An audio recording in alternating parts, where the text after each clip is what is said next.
So even when people talk about certain diet or certain protocols and then saying it's because of what ancient people did, ancient medicine is not about what they ate, it's about how they lived. There's a huge difference. And it's like, I don't know if you're a fan of Bruce Lee. The teacher's pointing at the moon, and then we're looking at the finger, not the moon.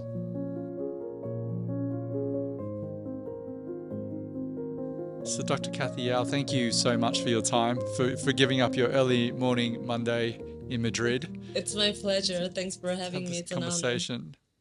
And I'd love to start, for people who aren't familiar with your work, and we're just discussing before we started, I particularly love the synthesis of you bringing Eastern and Western traditions together in a very easy to understand and most importantly for me, poetic manner, which can sort of subvert a lot of the jargon that people hear and switch off to when they're hearing about the body's mechanisms and why things are important. And I thought it'd be great to start with a fantastic quote that you have on the front of your site, which is by Nikola Tesla. And it is, everyone should consider his body a priceless gift from one whom he loves above all, a marvelous work of art of indescribable beauty, a mystery beyond human conception, and so delicate that a word, a breath, a look, nay, a thought may injure it.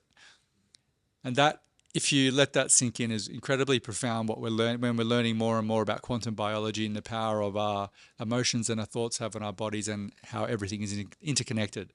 So I thought it'd be a great way for you to sort of jump into, yeah, just what your work encompasses. Yes, I think we're all on a journey, and this is my 20th year of being a health practitioner. So it's it's it's it's a very common realization that people mature, and certainly it's a quote that says more we know, or we realize less we really know, right? So Yeah, it's yeah. very humbling for me after my sort of merit-based career journey. I realize I'm actually getting closer and closer to where I came from, which is my Eastern roots. So I came to the United States when I was 14 years old, and being the immigrant and being immigrant and minority and a woman, you always are taught to work twice as harder. And the Mm, part that I really put most effort in was in this merit or academia or clinical experience for people to understand or speak that language. When I came to America, a lot of things that I was taught as a child from my grandmother, who happened to be the first female medical doctor in Korea. And yeah, even though it's she amazing. was a medical doctor, her language was incredibly simple. There was a beauty and wisdom in her simplicity. And what she called fiber in America, that we call it prebiotic, or what she called chi, we call it quantum, or now we have this quantum biology, quantum this, quantum that. And it took a completely different resonance that sounded a lot more sophisticated or even sexier. But that resonance is music that personally wasn't very innate for me. So it's Mm, almost like you learning a new language. And I see this very much as I study music or sound therapy. You're really learning the people's paradigm when you're learning a new language. And as I learned this new language, not just in English, but in this scientific paradigm or the paradigm of materialistic, uh, I start to realize that a lot of the complexity and dissection or this reductionist paradigm that we are taught in Western medicine was actually getting in the way of uh, us actually getting healthier. And currently, I feel like the chronic illness or modern medicine does not have the language for chronic illness. We are just mm, always coming up with new names mm, like we're doing with everything else in every field in this mm, mass production world that we live in. So I just feel I think something that just organically unfolded in my own career that I've learned to have the courage and the maturity to go back to where I came from, which is the Eastern roots, where we speak the language that is more symbolic, that is more instinctive. And I think that's a language that could be truly understood by everyone if they could take some time to pause and reflect. Mm. It's pretty funny though when you reflect on what we call these things like Eastern traditions, ancient knowledge, indigenous cultures, and this wisdom has been around probably for time immemorial when we look at in terms of being healthy and just a much larger field of consciousness than materialism that apparently just manifests in your mind and but now thank God that Western science or not science the scientific method is catching up to these ancient ideas and we now call it quantum biology but it's actually just no it's just ancient wisdom but now you've just got tool you're just looking at it through the lens where you can actually start to measure it in some format. Yeah, for sure. Yeah, and I think quantum biology, if you really understand the history, it's more than the quantum or the biology itself. Through quantum biology, the original or the founders and the people who really paved the way for quantum biology, one took away to serve the humanity, the other one through the path of the Nazi movement. So it's never the thing itself. It's life is art and it's what you do with Yeah. it. So I think we also have to understand that quantum biology is just another chapter of the much bigger story there is to be told. Mm. So what are your main focuses now, like in terms of what's getting you very excited to do with health and these new discoveries and mixing it with the Um, lineage? yeah, absolutely. I think I kind of look at things from my macroscopic level, and I think we are very much on the I, and then I think it's important for us to go to we. So that's the Mm. only difference between illness and wellness is I versus we. Yeah. So ancient medicine, or at least in Eastern medicine, even when we think about quantum biology, the very first step of healing is actually, or even quantum physics, I would say, it's a leap of faith.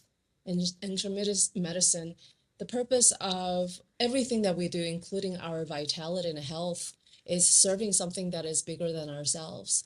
That is why there's so much of gathering and community. Um, so I think for people to start from looking at health or life as art instead of science or looking at the body as a machine, the order really matters. And to tell that story, perhaps we could talk about the cosmos. And if that seems a little too distant or sort of out there, I think the best gift that we have in life is definitely nature. Mm.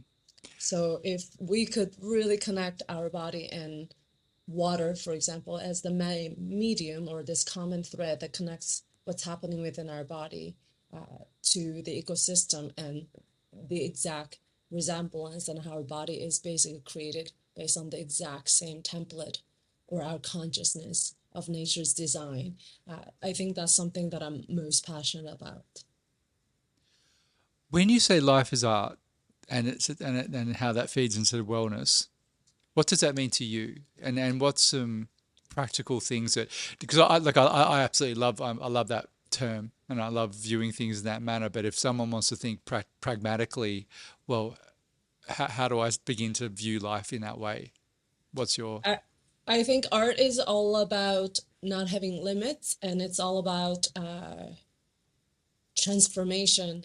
You're given certain information or you're given certain material, and it's completely up to your creativity and your coherence and your connection with a much more of unexplored dimensions that leads you there. In this quote, ironically, that you mentioned about Tesla and Einstein, both of them being my favorite artists, and I use a lot of their quotes actually, even more with Einstein.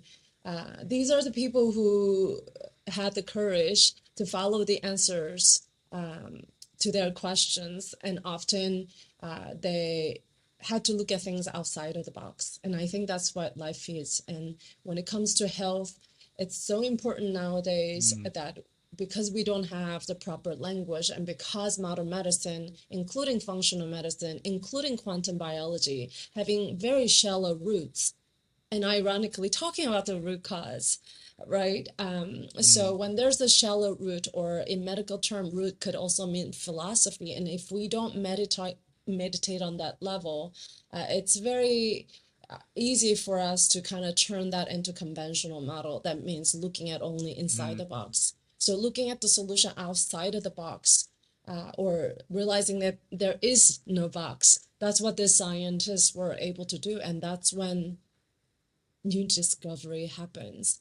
I yeah. want people to have that courage instead of embodying so many of these diagnostic terms, whether embodying yourself as Hashimoto, Lyme diseases, because these things are Mm, very real on a functional level, and there's nothing wrong with looking at a body as a machine or a mechanical being, because the functions do matter. mm, But if we begin to look at health from vitality perspective instead of functionality, then it's completely transformative.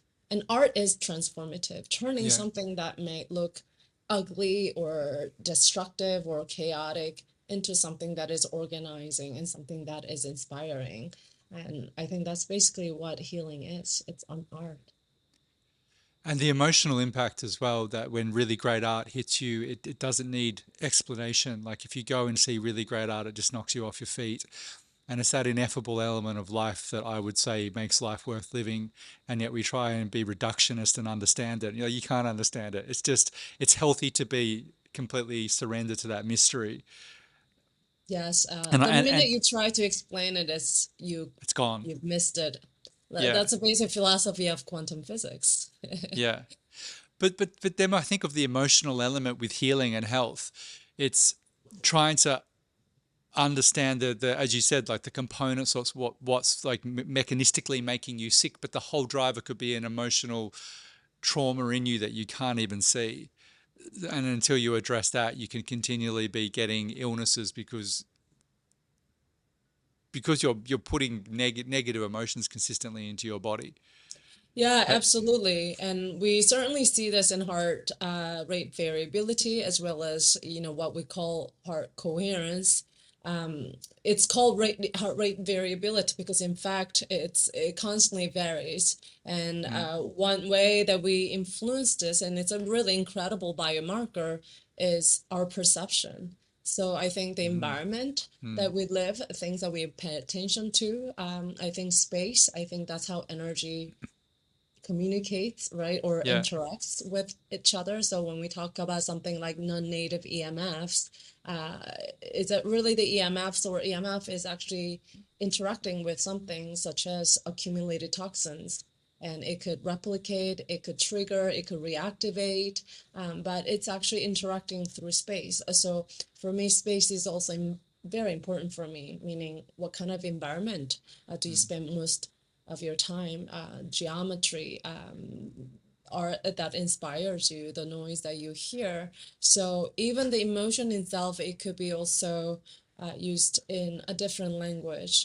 And I think this is where water becomes really uh, beautiful, because if you begin to speak the language of water, you realize even this way of conceptualizing emotion is no longer emotion, but it's actually water yielding or flowing or mm, dancing or yeah. communicating or traveling.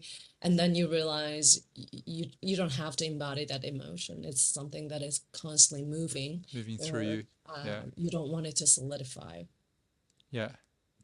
I've just got a very small vignette because you really sparked something when you mentioned the how Western science takes health and sort of commercializes everything in a way. You didn't say it, I just said that, but that's the way I view it. And I was in India probably about 4 months ago, and prior to going to India, I was listening to Raga? a lot of new age. Sorry. Raga? You were listening to a lot of raga? No, no, just new age Oh, spiritual like people like on podcasts, and I was oh, really okay, getting okay, into that. okay. I thought you And said raga. Okay. no, not raga. No, no, no. I'll do that next time. But it was really interesting because the heart's in a good place. It's like how do we become better people, and how do we interact with a more loving, kind world, and how do we create that? Yet so often in the West, that's just become like, okay, buy my course, buy my book, do my 21-day challenge, all this stuff. And I'm not necessarily ragging on making, like, yeah, everyone's got to make a living, but all you go to India, and I saw so much of the things that we're in the West trying to embody through all these practices, just Mm. heart centered and embodied in the way people live without needing to do all these things. And ever since then, I haven't listened to one more thing on that, because it's like I'm missing something entirely through this whole thing. And I think you said it really perfectly with your health. It's like we're so embedded in the I-ness of being in the West. We're so indoctrinated with it's all about you and you need to look after yourself. Whereas in other cultures, it's far more about we. And as a result, I see a lot more happiness there, because people aren't. Everyone in the West is so bloody alone. It's like, yeah, because you're obsessed about yourself and you're not in a culture where you're part of a larger tapestry of life. Absolutely. And that's abundance, right? A lot of times That's the abundance. even our concept of wealth is very something, it's very limited and something that is tangible, that gives us security. And I think a lot of it, Nietzsche said it, the ones that are most domesticated are humans. And Mm, I would, and I hope people don't take this the wrong way, but I think even this scientific mind kind of gives us this false security, just like having certain amount of money in your bank account or mm, whatever. And if we mm, could just really take the time to reflect on, what has happened, the good things that happen for us. Nature mm, and water certainly shows that life is all about mercy and grace, meaning by default, it's a gift. It's not merit based. It's something that we simply cannot mm, achieve with our own merit. And we certainly see this with climate change and a lot of this sort of destructive process that no matter how much power we think we have, uh, there's something always bigger and there are hands that are guiding us. So if we don't allow life to happen and we're trying to force life to happen, life is always going to win. And these people, as you talked about in India, they have this in the right order. So there's nothing mm, wrong with science. And even science needs to be remarried because I find science to be incredibly beautiful. But what we call science today is a sort of like the food with very, very, very little nutrition in it. It's more like mm, candies or empty calories instead of grandmother's abundant homemade food. So you could call it evidence-based, you could call it backed by science, but just with those words, what we call in Korea, they're just bubbles. It's just like a foam. There's really, we're very much into packaging things, right? It looks very beautiful. All the yeah, labels and certifications are there. But we really need to understand that comes from us being disconnected from nature. These yeah, people have abundance that's called simplicity of life. They see frequencies that we don't see, and we yeah. certainly cannot measure. They hear sounds that we still cannot contain. It's their abundance, and I think that's what true confidence is. Mm. So they allow life to happen, and it certainly happens. Blessings happen. It was the order of where here I find everyone just in simple things such as going for a coffee or having a tea with somebody. It's very much let me do all my work and then I'll have a tea with you. And I've carved out a little bit of space to interact and have a relationship when life is all relationship. Whereas I find in a lot of cultures outside of the West, you could walk in somewhere and people instantly say, "Do you want a cup?"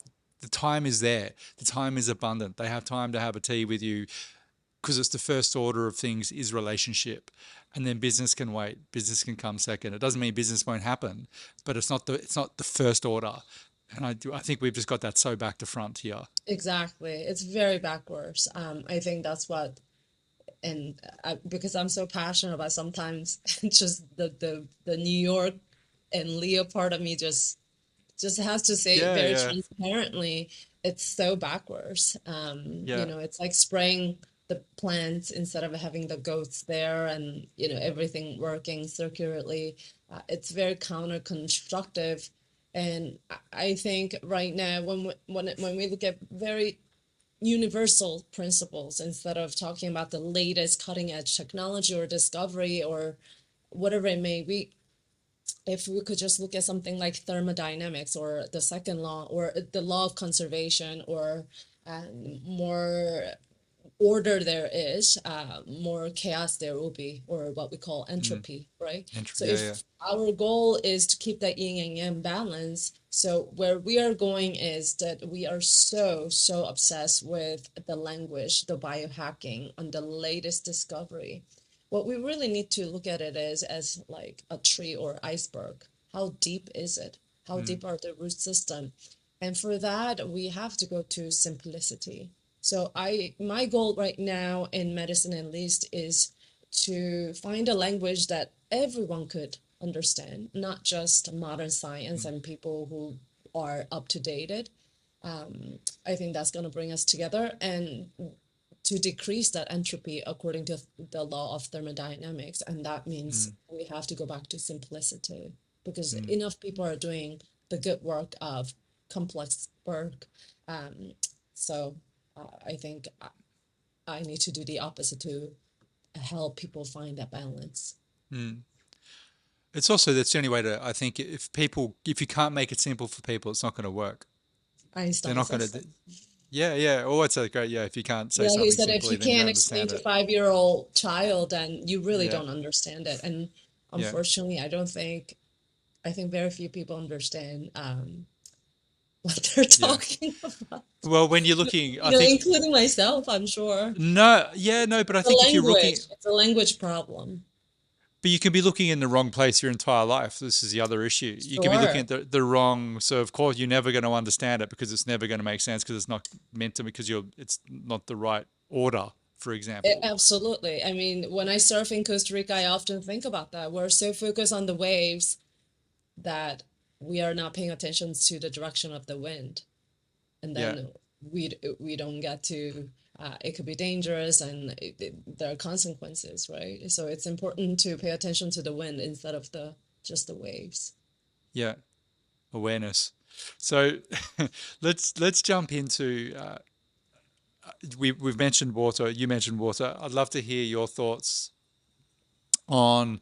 You just mentioned the flow of emotions and that the connection with water, and we are water beings.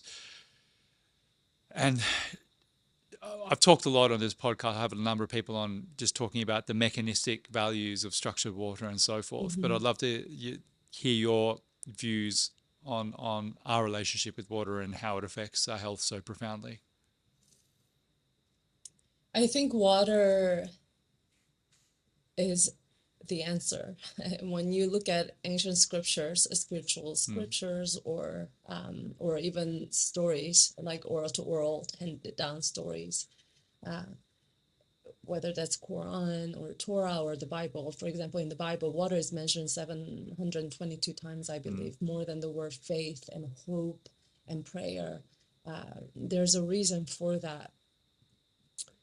So I think when we are looking at just sort of the health crisis that we're dealing with and the rise of chronic illnesses, a lot of times when we look at the root cause as inflammation, or let's say even some of their symptoms, because chronic illness basically is interrelated to degenerative process, whether it's autoimmune diseases or in chronic infections. What's driving that inflammation, or what's driving that degeneration? It's that aging process. And some of these classic symptoms of inflammation or chronic illnesses or even degeneration or aging. So let's talk Mm. about like dry eyes or wrinkles. It's a form of dehydration, right? Or our inflexibility. Well, lubrication is another form of dehydration. And then when there is no flow, how things solidify, then we start to look at scar tissue, adhesion, cyst, even tumor, fibroids, or even stones like kidney stones, gallstones. As Mm. it's all form of dehydration. So I think when we look at our body as water, which we mainly are water, also living in the water planet, and 99% of the molecule of all life being water, instead of focusing so much on that 1% of biomolecule, whether that's the genome or DNA or protein and fats and Mm. carbs. I think we could solve a lot of issues with chronic illnesses much more efficiently. But to understand water, again, there's an order, and there needs to be some sort of reverence. There needs to be some sort of experience and relationship with water. And even when we're talking about the mechanics and physics of what we call structured water or coherent water, crystalline water, in a way, we're still going into this very much of compartmentalizing and using certain language. And when we look at other Mm. scientists that prior to Dr. Jared Pollack's fourth phase of water, I think because they were a little bit more of perhaps like Tesla or Einstein or even Alexis Carrel, Mm. uh, they had faith. They had this spiritual experience. They were also artists. So I think that sort of the Renaissance mentality is very necessary for us to connect the dots. Going back to the order, I think we need to start with poetries or even music or even farmers. I think they hold much wider Mm. truth of water Mm. Yeah. even before reading the fourth phase of water or the way we are relating structured water to ancient medicine. I think we need to go the other way. I think we need to start with ancient medicine or holy scripture or something that is much more of that artfulness, and then relate what's happening in our modern science. It's reconnection. It's funny how we've lost that understanding of where we've come from. Like we're made from the earth. Exactly. So, Nate, I will always tell people what inspires you, because that's already water communicating with you. When Mm. I love art, but there's only certain art that really moves me, and that is my water molecules responding. There's, especially with music, Mm. anyone and Yeah, yeah. anybody it could relate to this, whether it's a baby, whether it's the birds. When I read posts like listening to bird sound helps you regulate your vagal tone, oh, it's so depressing for me.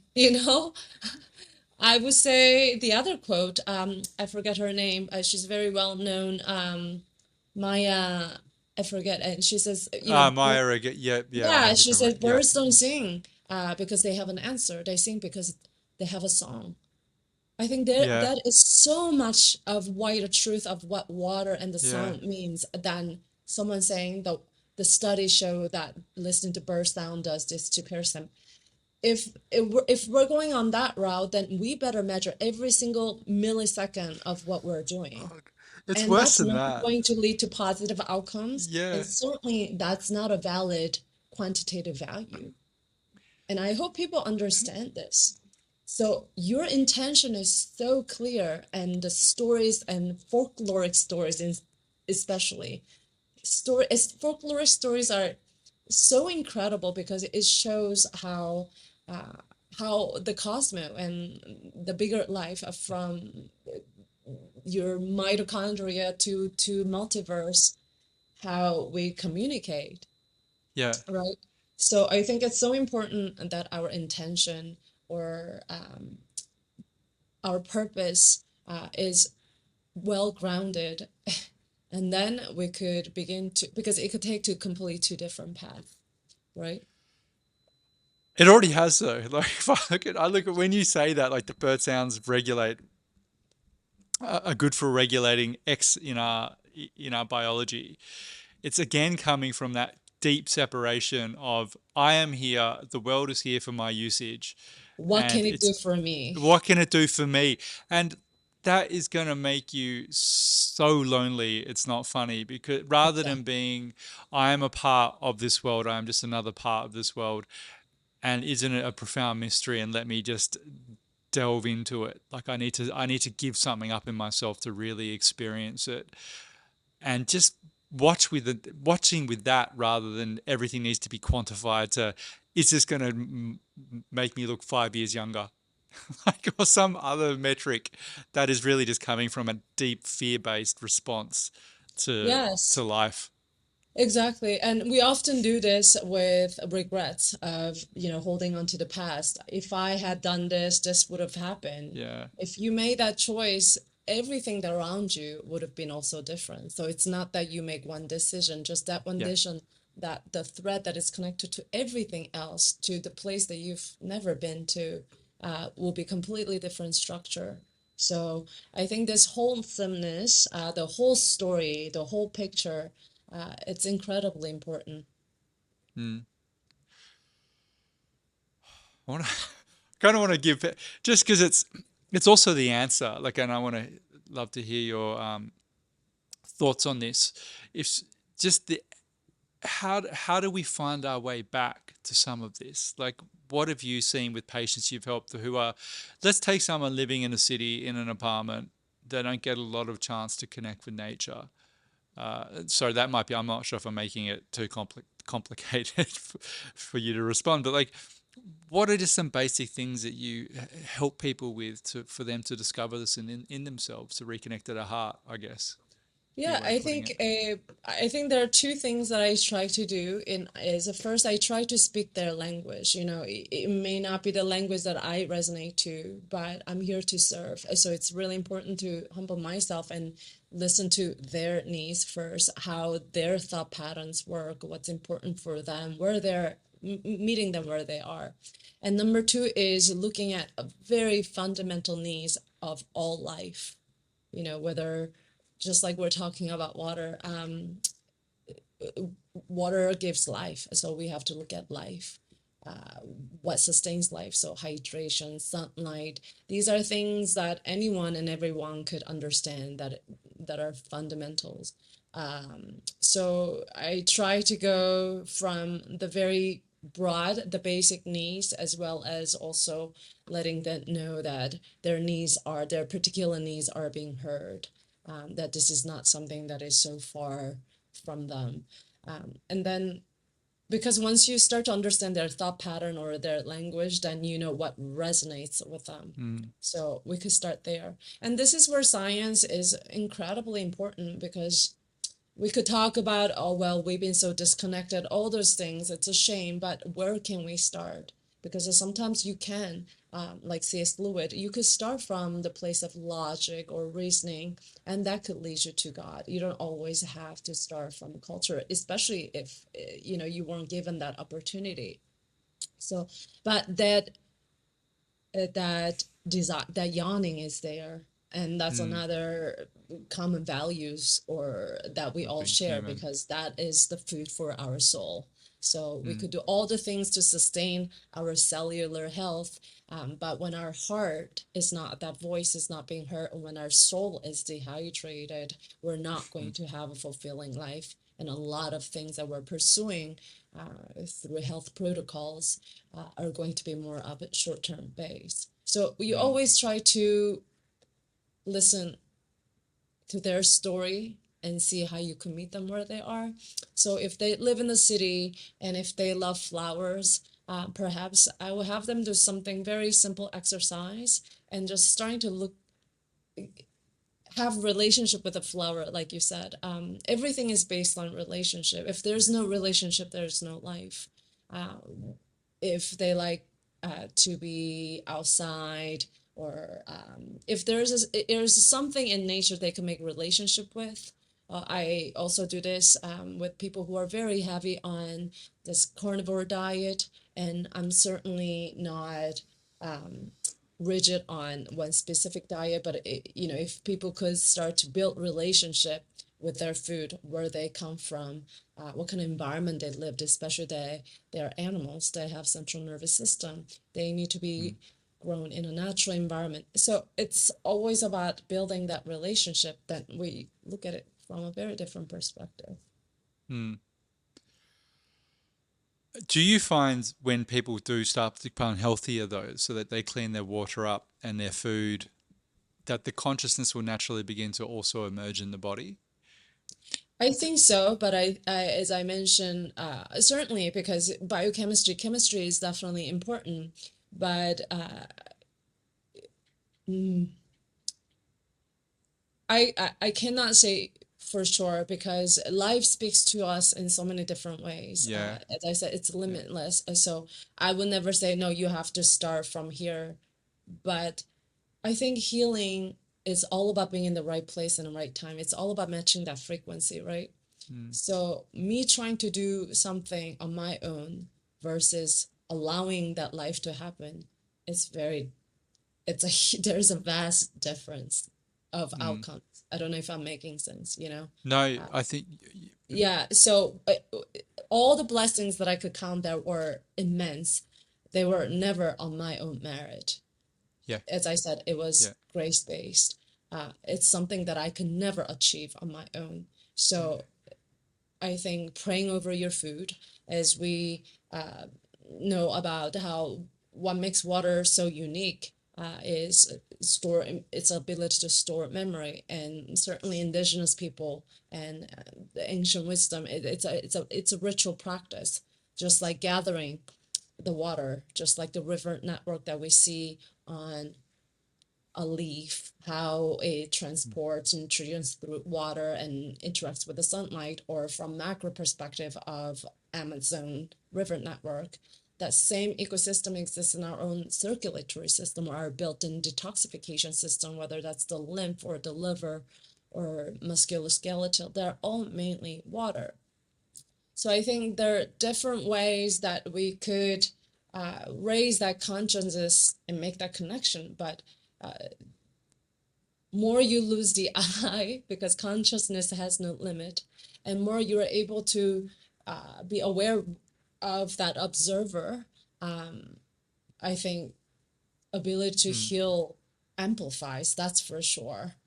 yeah, So going back to being able to store the memory, certainly later on, this was witnessed with Luc Montagnier's work. He was one of my favorite scientists. He's also a very well-known virologist and co-founder of HIV. When he initially experimented with this culture of lymphocytes infected with bacteria, no matter how much he filtered it and diluted, because of the surrounding EMF or the sound or vibration information, the original bacteria fully regenerated. Same thing with the fragment of HIV or DNA of HIV. Even though he diluted, ultrafiltered it, the only thing he had it was organic material, such as minerals. But when he stored it on 7 hertz, it's similar to Schumann resonance. Again, the original, or I would say, I think about 89 98% the fragment of the DNA was identical to sequence of DNA of HIV. So there's something that is water is trying to communicate with us, its ability to store memory and information. But we cannot just stop it there. Oh, okay, then we could certainly apply this like in homeopathy, mm, using that information when there's really no molecule left other than of the original substance or the material, but your immune system certainly knows how to interact to create that tolerance. But we need to go bigger than that. How can we expand its ability that water has to serve the humanity? When we hold that intention, our healing ability in the people that we meet, information or the wisdom that we're seeking finds us than us constantly biohacking on our own, as you mentioned. That's so lonely, right? yeah, It's the same thing with the regenerative or what we call anti-aging medicine. We see this also in Alexis Carrel's work of cell's immortality. Cell itself is actually mm, immortal. It's mm. the water That that keeps it. the Yeah, external metabolite the toxic metabolites. So he said, renew the water at regular rate, or so that's where my studies in sound therapy, the regular intervals, he said. So whether that's lunar cycles, circadian rhythm, or the music or the sound, and then he says the pulsation continues. So science, I think we've provided enough science. I think we need more of the embodiment, connection, mm, really nourishing that relationship. rather than going through the checklist. Healing is certainly not a checklist. It's reading between the line. There's about four different directions I want to go with what you just said because you covered so many amazing things. I feel with the water and just health and us on this planet in general, when we begin to have a reverence and a respect once again for these Exactly. things that nourish us, uh, I don't think we need to worry about what the water is going to do for us. It's going to just do for us what it's designed to do, which Exactly. is heal us. But where we have zero respect for it at this point, for its own beingness, its own consciousness, we treat it as this just is some sort of utility which we need to dam and stop and stick in pipes, and then we wonder why we're so sick. And it's like that's kind of, so that's more of a statement, but it's that reciprocity is so important in any relationship for it to thrive.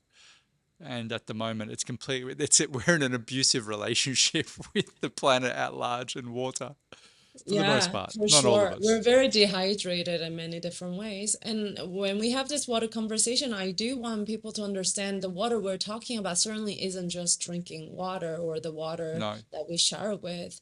Water is everywhere. Water is in this conversation right now. Um, it's we could certainly see why our heart is mainly water with heart coherence. It's not only this bi-directional relationship we have in nature, but the 90% of neurological signals actually travel from the heart to the brain, not the other way around. And then we also Mm, understand the relationship with our gut. So all this information is very valuable for us to have some sort of balance in our autonomic nervous system in the culture we live in. Um, but even just because of my passion for music and dance, it's a really big research and also the practice that I do on a regular basis is that even the type of music you listen to and see mm. how much It's water huge. there is. Uh, if you could listen to music that is more of the violin than maybe than the piano, like the keyboards, and you could certainly hear this in a lot of folkloric music, like raga, or a lot of the older music Mm. had more of this violin sense that you couldn't quite pick that one key. It will move, it will dilute, it will Completely flow. dissolve and flow instead of from one key to the other. And there's something that happens to you, and we certainly know this through fascia and the water molecules behavior. So uh, I would just encourage people to live artfully. Just try to live that creative life and try not to think too much. Trying to really try Not, to feel it, yeah. try to trust life. Can something just happened to me this afternoon? I'd love to go into your views on, just to discuss sound healing, which you've touched upon. But two things from my own life that one just happened this afternoon. So I always take my child that's in the shape of a dog form in this incarnation, who's incredibly badly behaved, but I take her for a walk every afternoon. And it's kind of the country where I am. We're out in the country, so it's beautiful. There's surrounded by a lot of nature, but given my frantic, insane mind, I've always previously thought to myself, I need to also make use of this time to listen to a podcast to learn something. I can't just walk for an hour without doing anything. Like, that's a waste. But I've only in the last month I've gone. I put aside my phone and just walk, and it's been unbelievable to have, just because we're so obsessed with consumption of media, because we have just so much, even if we think it's beneficial. And it's summer here, so it's quite hot, and she sat down and halfway and she just plonked herself down on the side of the road, and I sat with her because she's not going to move. And I was just watching the sky, and I was watching the birds go from playing from tree to tree, and then an eagle came by, and I can't describe it, but just that what you just said. I wasn't thinking, I was just watching nature, and for the first time in a long time, I just felt deeply satisfied with being in the moment, with not needing to be anywhere else, and sort of taken aback with how life was progressing, how we can become so obsessed with our life. Like we're all obsessed with our life and what we're doing and where we're going and what we need to do. And it's so beautiful to realize that you're just a part of this life, and this life is so mysterious, and there's so much life happening, and it's a much nicer space to be in. I've sort of said that before when I was mentioning India, but it's nice just to have a direct experience with even languaging is as bad, but like the natural world, because we're also the natural world. Yeah, for sure. And I think that's how everything we're discovering, like for example, quantum biology right now, it's receiving a lot of attention, and I think it has a very valuable role. Mm. But uh, for your son and my cat son, I, or indigenous people, or for a lot of people in a lot of lives, they're not talking about anything new. no, Nothing, no, it's nothing not is new. new. It sounds new because it's packaged differently, Differently. but there's nothing that they're talking about is new. It's just spoken in a different language that sounds much, uh, somehow the way we're perceiving it gives us, it's bridging that gap, but it's still a very limited language. It's Mm. still sort of the single domain, in my humble opinion. And I'm not sure medicalizing nature, and even someone studies sound therapy, medicalizing now, we're medicalizing music and art. Um, And certainly we could do that, but if we do that for wrong purpose, then it's a sort of this precious places that have been exploited, right? So they're now well known all over. Good things have happened, but this sort of parasitic behavior currently have not led to so positive results. Mm. So again, initially I felt very protective of it, sort of medicalizing nature, medicalizing sound, calling it a certain language, that these indigenous people or this ancient people, when they were living in a very this coherent environment where there was no stimulation, they had direct relationship with the earth and the Mm. cosmos, and then they were able to use sound as medicine. And then the way Mm. we're conceptualizing is, and it's no one's fault per se, but it's lack of reverence that we have, and that leads to some sort of capitalism.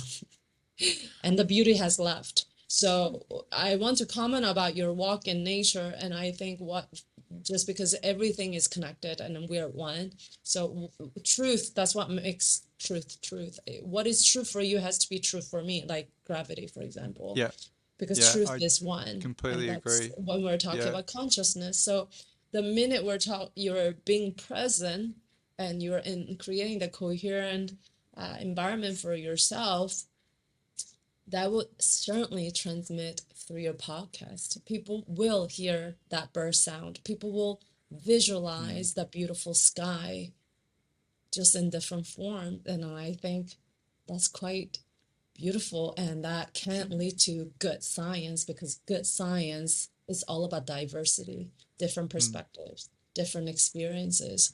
And I think then you've accomplished your goal, because now you've allowed life to kind of manifest Through you. by simply doing your job, being part of nature. Yeah. I don't know if I'm making sense. No, no, totally. No, I think it's also that truth and beauty lives inside every single human being. And we Exactly. and it can express differently, which is the beautiful diversity of life. Yet you are never going to get to it if you're distracted, consistently distracted. So, and it's such a simple practice. Bring it back to simplicity. Like just put the fucking phone down away. I'm saying this to myself. I'm not preaching, because it's like I like you don't need to be learning things all the time. You don't always need to be improving. You don't need to be distracting yourself. You don't need to be talking. You can just walk, and then that will just start to. And it's amazing how quickly. It's the same with the human body. You can see someone abuse it for 20, 30 years, and then within 5 months of changing what they do, their habits, it can regenerate. And it's so for me, filling my head with useless garbage for the majority of the day, work, other things I'm having to supposedly do to survive, and going for a walk and having a profound connection. Yeah, That exactly. just that just came without me. I wasn't seeking it. I wasn't trying, but it was just giving Exactly. enough space for it to happen. Yeah. I think that's what leads to two different C's. It's the intention. We have a lot of these folkloric stories in Korea. When your Mm, intention is there, like two brothers, one is the rich, greedy brother, one is the poor, humble brother. And when the humble brother saw an injured bird and he repaired the bird blessed him with the seeds that grew yeah, something very nourishing.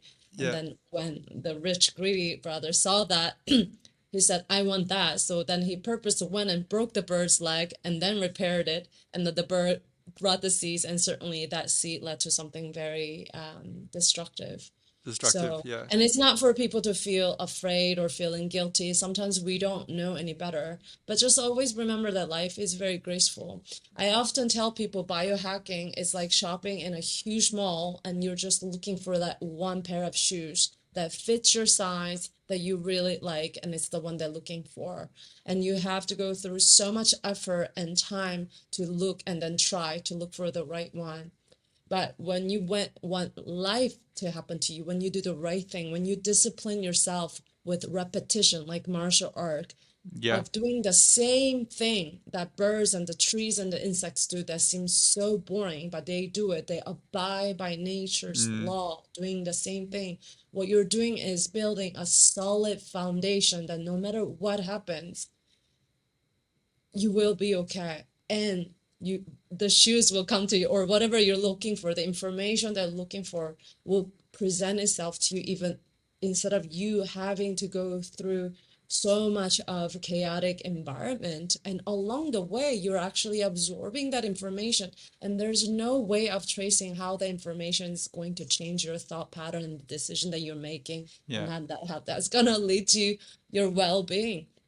So it's so important for us to understand this interconnectedness, that healing is part of this God's grace, experiencing God's grace. Of course, we have our work to do, but that work is in repetitiveness and discipline. Only when you're disciplined with the common sense and basics, then you could play and you could improvise. And mm, unfortunately, I feel that modern science is doing a lot of the playing in experimental, mm, taking the earth apart. Acupuncture is a perfect example. There's all these thousands different meridian points were not discovered by killing a body and dissecting it, right?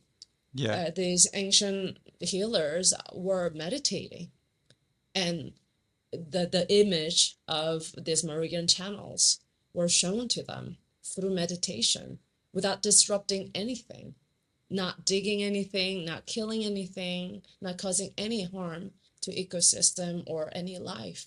Because through silence that isn't really silence, creating space that is not really empty, the coherent information, the message, and the visualization was given to them. And it's one of the oldest medicine, time mm, honored medicine. I don't know what could be even more evidence based than such as something like Chinese medicine. And mm, that's the power of meditation. That's the power of being present. That's the power of trusting life. That's how universe came about. The universe has self-organizing property, and that is identical to what we call homeostasis, or our immune system. Our immune system is meant to self-regulate. So a lot of things that we're doing, even if it's called the latest cutting edge technology, or the backed by science, or even natural or holistic, mm, when we do too much, nature doesn't need our help. It just doesn't need our interference. And I think a lot of what we're doing is interfering for life mm, to happen, for immune system to self-regulate. It knows exactly what it needs to do. So yeah, less and more quality, I think it's something that everybody, we all know, and we could just make very small incremental changes, um, It's that need starting to. with just something consistent. Yeah, yeah, I was just going to say on that with it's the need that we have to also control. I find we need to control. Again, it's coming from fear. We need to control everything to do with our body to do, and ultimately that's not making us any healthier. But what you said, it really resonated with me that the practice of discipline, like you're not going to be able to get anywhere in your life if you don't have a practice of. If you look to nature, everything is disciplined in what it's doing. Yet there, people, absolutely, it's absolutely, got, but there's flow within the discipline. The flow comes through the discipline. You can't just expect life to happen for you unless you've exactly. committed to it. And it's, I find a lot in the West, you hear people sort of just, I'm just going with the flow, which is sort of code language for I have a trust fund. Sorry, it's like, Yeah. I have money coming to me from somewhere. Like, what do you like? You can't like.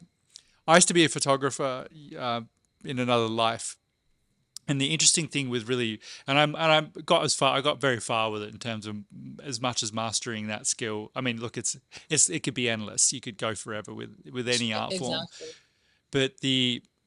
but the practice of like you have to understand so fundamentally the basics of that craft. So the camera, like I knew where every button on the camera was. I didn't even have to think about it. I could read, I could look at the light outside and give you the aperture and the shutter speed and the ISO and all the things to do with photography, just from endless thousands of hours of practicing and discipline of doing it.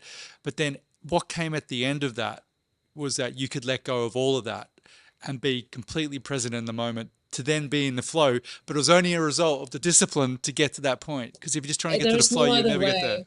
There's no other There's no way. And other that's when way. but the magic came at the end. Yeah, it's just incredible that the magic will come at the end because you're so present and and you did embodied the mechanistic part of it. Yeah, so it's just so key because I see so many people just wanting to forgo, particularly with health. Like I'm not going to exercise. I don't want to have to be so rigid with my with drinking this much water. All these things, and like, well, then you're never going to be. You're gonna. It's going to be very hard for you to be healthy because this is what the body needs to be healthy. Yeah, body really wants the basics. Um, and then other things can come later. And of course, we're in the best time for critical health care. So thank God for technology. Thank God the surgery has come a long way. Yeah, yeah, There are a lot of good things are happening, that's for sure. But most of people are suffering from chronic illnesses, not necessarily critical health care. So the solid foundation is a really key for me, and I've conducted a very similar study as a blue zone study for the mm, past 15 years, traveling different parts of the world. And I particularly like to spend a lot of time with indigenous elderly people for their wisdom, or mm, wildlife for their natural instinct, and children's living in poverty, slump, but they're so happy and joyful.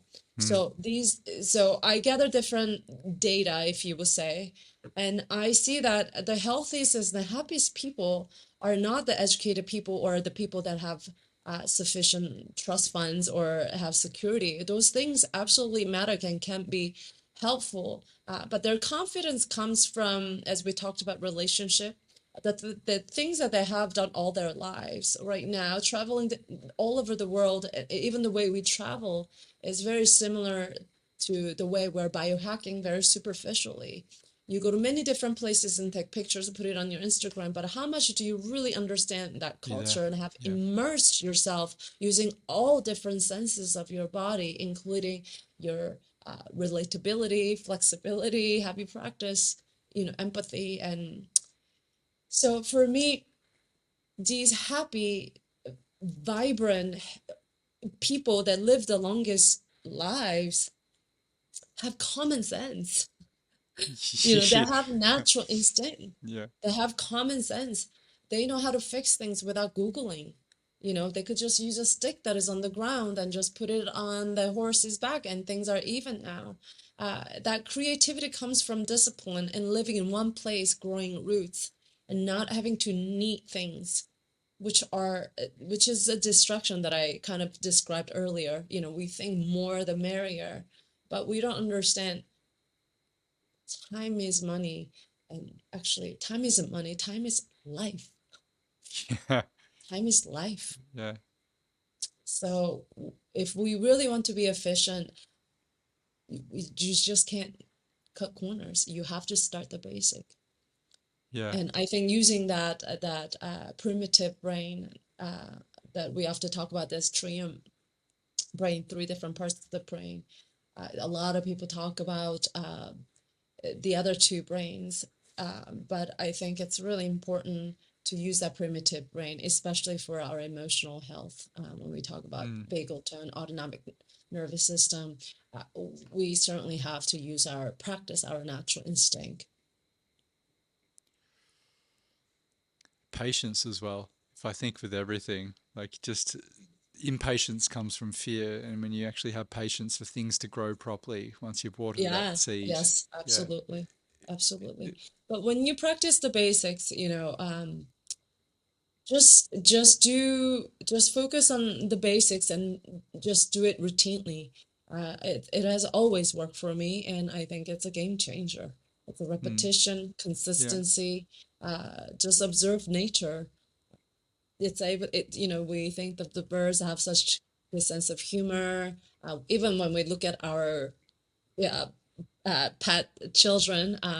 They eat when they want to, they sleep when they're tired. If you look at them laying down, taking naps, they're always following the sun. It's very simple. mm. They always do a downward dog. Mine, she does downward dog when she gets like always stretching, always just it's really Exactly. yeah, it's not that hard. The great thing though with with the discipline piece is that once you start doing it regularly, you don't even like I've sort of exercised for such a portion of my life. I don't think about it. I don't think if I don't want to do it. I don't think if I'm happy or sad about it. I just do it. And as a result, you always feel good after doing it. Yeah, It does become the a a word that habituated. reward is it's very satisfying. Yeah. But I would ask people to do things that, especially with health, I think the action really matters. The action of not doing as well as the action of really Yeah.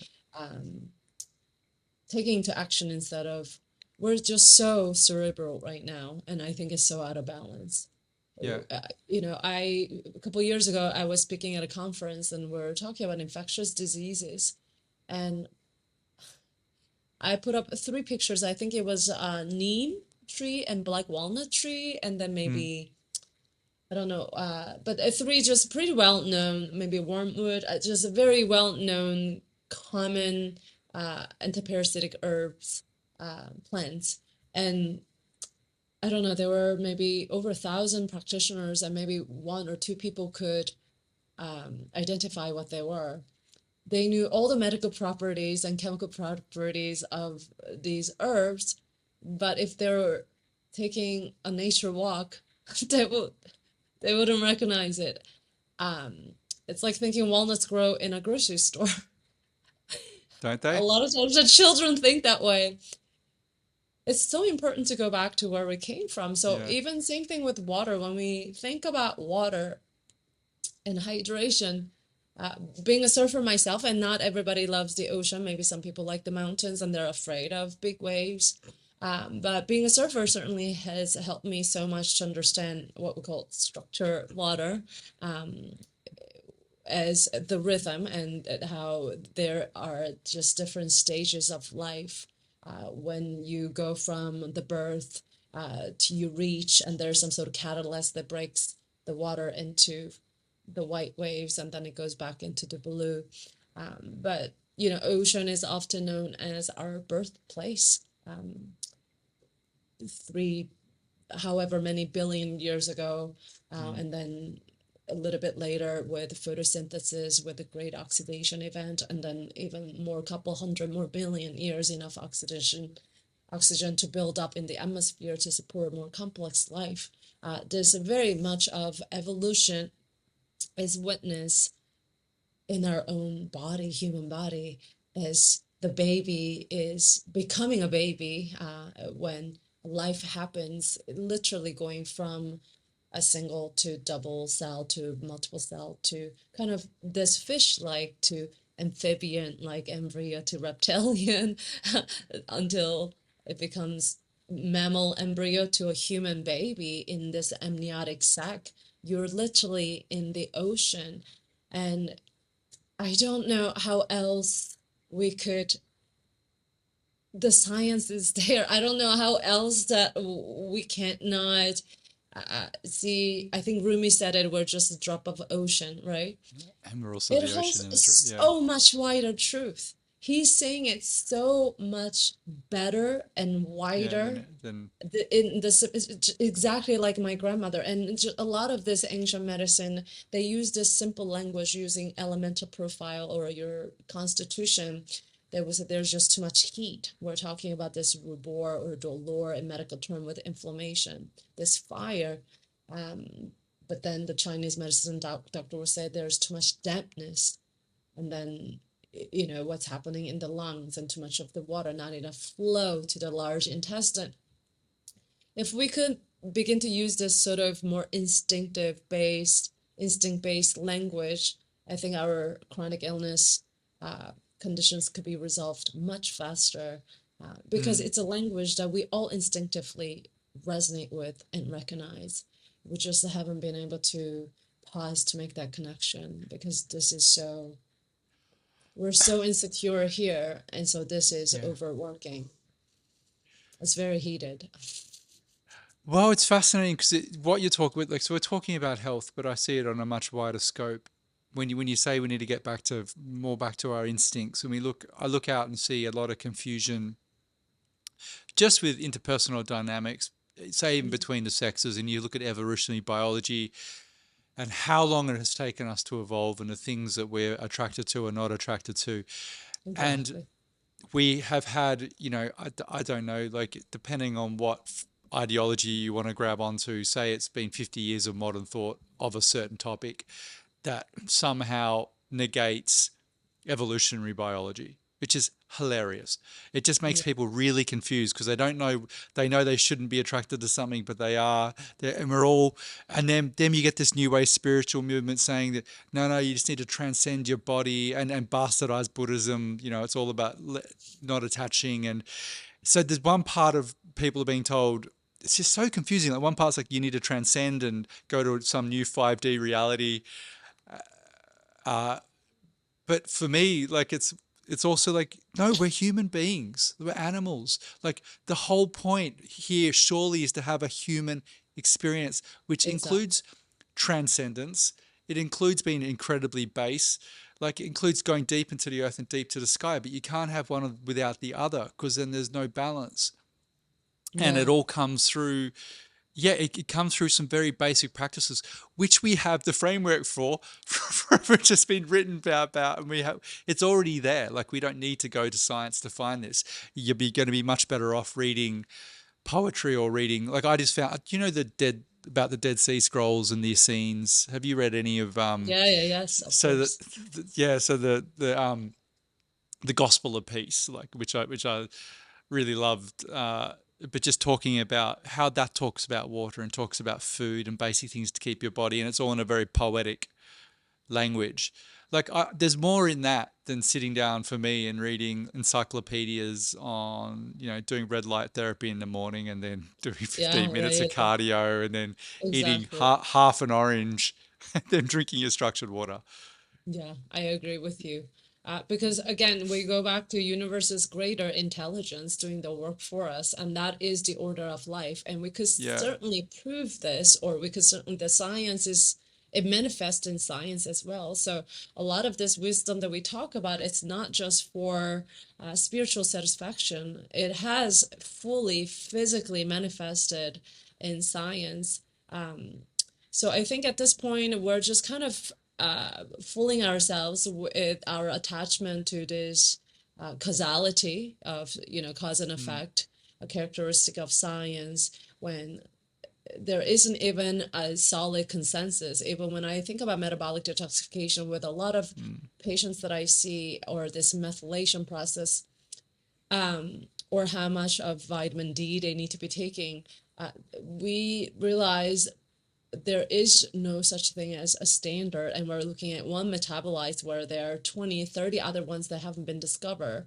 It's the Mm, same thing with structured water. It's the same thing with a lot of things, protein, what we're talking about. It's so important for us to humble ourselves, even when we talk mm, about EMF, which is human resonance. As I talked about these people from living very, very simple and coherent environment, different pockets of the world that are considered less civilized or less intellectual or however, primitive. yeah, Yeah. if we want to call it, they have access to abundance that we simply don't have. It is Yeah. such abundance and privilege. Um, and there are certainly frequencies that we will never be able to measure. I Mm, think simple way that I start this conversation, even with structured water, is that how much have, if we say ocean is our birthplace, how much have we discovered on the ocean? If we're going to talk about quantum, how much have we discovered about the cosmos? 5% maybe? 10% at the most? even less, I think. When they're And saying 90% of we're it's dark basing matter. on that. However, when we talk about true human experience on a natural instinct level, Mm, as far as we know, gravity is real as well as we're mm, living on this earth level. And then there's transcendent practice, which we don't need to destruct the earth and fly to the moon or to Mars to have that mm. To experience, have, right? yeah. Without disrupting, continuing this a symbiotic relationship. So even when people talk about certain diet or certain protocols and then saying it's because of what ancient people did, ancient medicine is not about what they ate, it's about how they lived. There's a Mm. huge difference. And it's like, I don't know if you're a fan of Bruce Lee. Yeah, The teacher's pointing at the moon, and then we're looking at the finger, not the moon. Kind of going back to what you said, we're looking at the wrong thing. So let life happen for you. Uh, I think you know the answer. I don't think I need to tell people what they need to do, but simplicity, basic, solid foundation. As far as I know, this is the answer to happiness and vitality.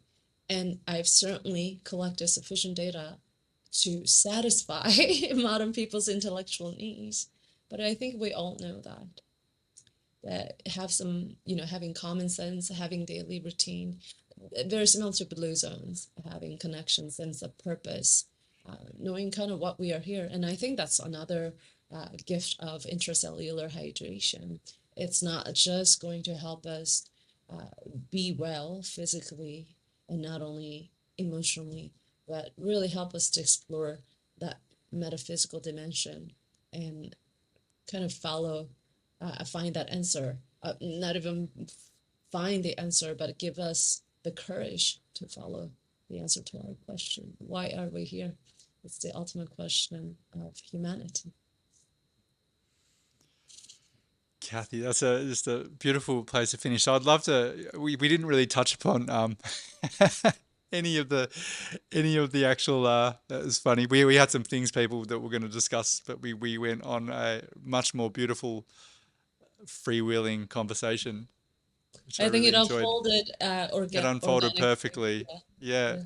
I would, if you've got, I'd love to have you back another time to discuss, because there's things like, I'm sure people are interested in just like sound healing with the water, like some actual things that they can do, implement in their life Yeah, to I would begin just with. tell people very simply right now, I would tell people to listen to quality music. Yeah. But first and foremost, whether people would talk about it as, different brain waves or white noise. But just remember that nature sound is always a good place and is sufficient.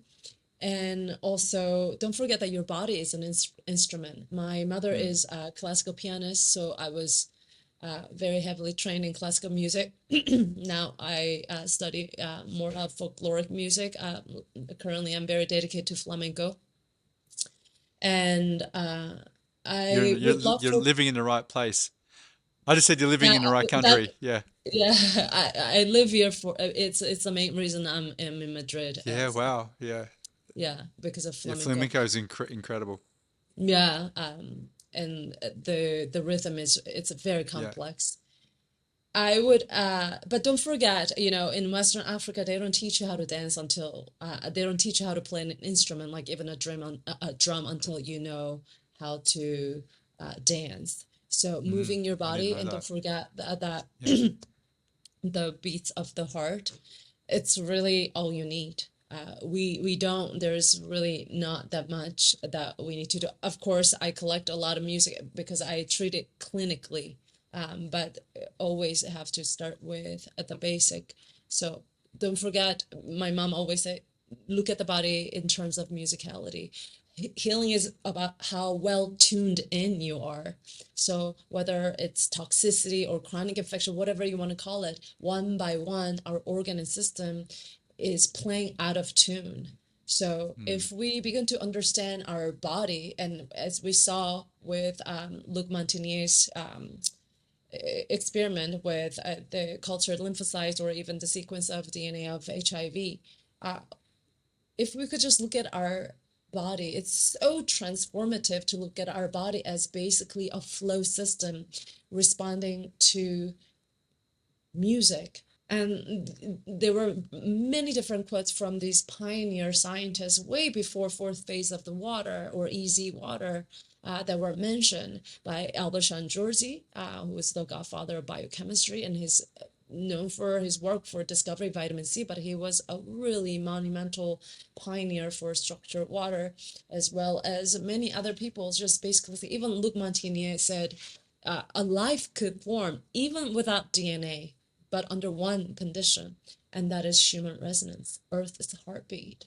So if we want to live and we want to nourish our vital organ, there's nothing more important than hydrating yourself with things that nourishes your Mm. heart, increases your joy. As you know, the heart emits way more than the brain, 100,000 times magnetically, and maybe 5,000 times even more electrically. So finding joy is so important, and moving your body, just using your body as an instrument, I think is the key to actually to sound therapy. It's not so much of looking at it as absorbing certain vibrational Mm. information. Mm. Well, you can feel the medicine when you go dancing, for example. Even in like I was dancing, probably too much information, but just I was dancing here by myself on the weekend, and you can feel that. It's just you feel such a release, and Yeah, it's a yeah, it's yeah it's crucial for me. 2 to 3 hours a day I dance. I mean, right now it's more of a I'm more like a full-time structured. student Yeah. as part of my research, but what it could do, and nothing in nature that is we're living in a water planet. So when I talk about nature, it's like I'm talking about water. We about 300-foot rule with the Mm. mechanics of structured water. I mean, you've completely lost the vitality even before we talk about chemical toxins. So when we're using this artificial water in our pipe system, that water loves to dance. Nothing in nature is linear. So and then you take this water in this 300-foot pipe, and then it makes this radical turn in 90 Yeah. degrees, 90 and then we degrees. certainly Yeah. know what happens in hydrogen bond going from I don't know, from 90 to 102 degrees. That is made. And ideally, we want it to be about 104 to 120 degrees Mm. with hydrogen bond. But ultimately, what we're talking about is movement. And when you see the way these African tribes and different types of dance, Mm. it Mm. mobilizes way more in dynamic motions that mobilize our fascia than this functional exercise that we call it. Uh, the the diversity is very limited, and of course weight training, functional exercise, we want our body to function, and I think looking at our body as a machine, mechanically view, from mechanistic view, isn't wrong. I think it's also necessary, Mm. but I think the fundamental part is more of mobilizing our fascia, really representing our ancestry, and that leads to releasing some of the deepest trauma. Mm. It's monumental. Kathy, is there anything I didn't ask you for this one? Pardon me? Is there anything I didn't ask you for that you'd like to finish with? No, no, no, no. It's a topip that I'm very passionate about, and I'm really grateful for this opportunity. And No, I hope thank you that for your people just time. take it as just really what we're talking about is something that everybody already know. Yeah.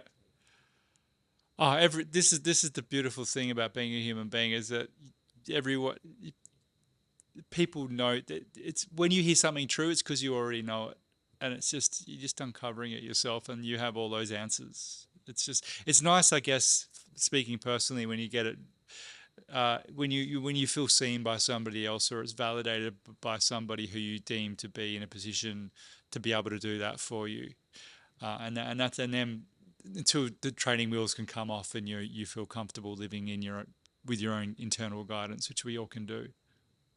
Yeah, yeah, yeah. Yeah, and That's for sure. mm, Kathy, but we're going to have to do a round two and to hear more about because it Yes. sounds like you're doing 100,000 different things, which are all fascinating. I feel the flamenco alone sounds like that's a podcast. Just with dance and music. But Yeah, thank you. sure. Enjoy your day, and I'll speak to you again soon. Thank you so much.